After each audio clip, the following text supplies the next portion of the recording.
我相信好多朋友想知道咧，就嗱，本來一件事我一定要講幾個開場白。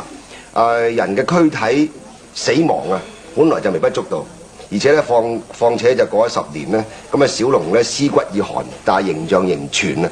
咁啊好多人就喺度成日都講，我今時今日都係話小龍當時點死啊？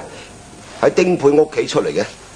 咁你咪想我問咧？因為我係唯一一個未問過，而我問親咧都係開口夾着你噶啦，橫掂都唔緊要。好，咧交俾你。因為我就未做意思係咪？我覺得咧問得嘅就問㗎啦，冇乜所謂。咁答得亦都係你係衷心直説自己講。我覺得因為呢10年來咧，小龍都係我偶像嚟啊嘛。但係我諗我同一般觀眾都係有一個存疑喺個腦裏邊，話佢喺你屋企死會唔會啊？大家都係咁諗啦，或者報紙啊、宣傳媒介都係咁寫話，小龍係因為男歡女愛過度而喺床上死，就好多人咁諗。嗱，好多人可能唔敢問啦，但係我橫掂我都係會咁問㗎啦。好，咁我亦都希望你會直接答，因為我同觀眾有呢個疑問喺度。呢個問題我唔答得啦。你唔答得，我諗一定唔答得。我覺得咧，我唔知道係會唔會俾一個心理壓力先？咩壓力啊？即係我咁問法，會唔會有個心理壓力？都唔會，因為我已經壓咗10年㗎啦。10年我都係咁樣度過。我覺得已經因為我冇做到虧心事，又冇乜所謂。同埋咧，我失去一個好好嘅朋友，我已經好傷心㗎啦。今日你問嘅問題咧，我都可以答覆你，因為我覺得我丁佩咧係一個敢做敢當嘅人。即係如果我做咗咧，就做咗；如果我真係同小龍咧即係做愛，佢死咗啦，我都會承認嘅。因為我覺得冇咩需要隱瞞，咁啊唔係就唔係啊嘛。好多人可能好似都係你咁諗啊，我唔知道會點會去到嗰方面㗎。因為男女一齊咧，佢哋梗係會諗係嗰個問題㗎。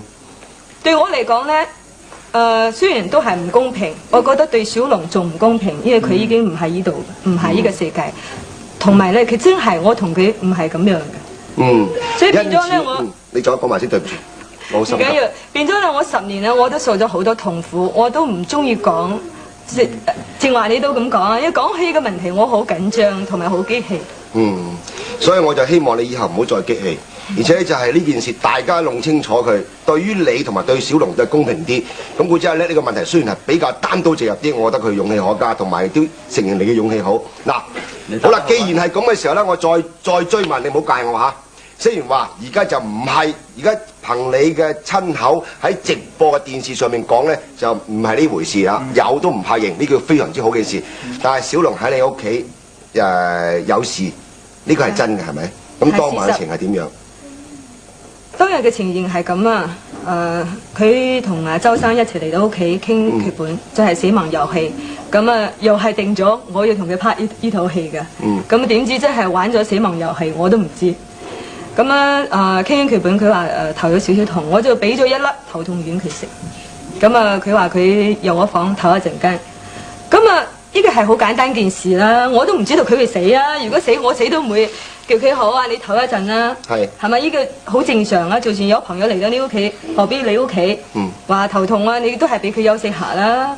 係咪？同埋佢咁精神，話佢身體咁好，功夫咁強，發夢都估唔到會有咩事發生啊嘛。咁俾佢唞一陣間啦，咁啊我諗住我仲閂咗房嘅燈添，諗佢俾佢好好地瞓一覺啦。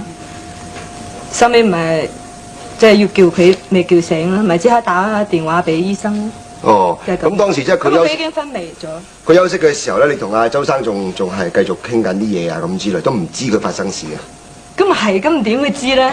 咁啊後來再揾佢有啲事再傾啦，咁啊再揾佢先就知道有咁樣嘅事發生啦。咁啊係，而家我睇到人瞓覺我都驚嘅真係，你所有啲人瞓覺，一瞓就分分鐘唔識醒啊！唔係，即係完全會估唔到呢啲事啦，呢啲好冇，我自己都想知道啊。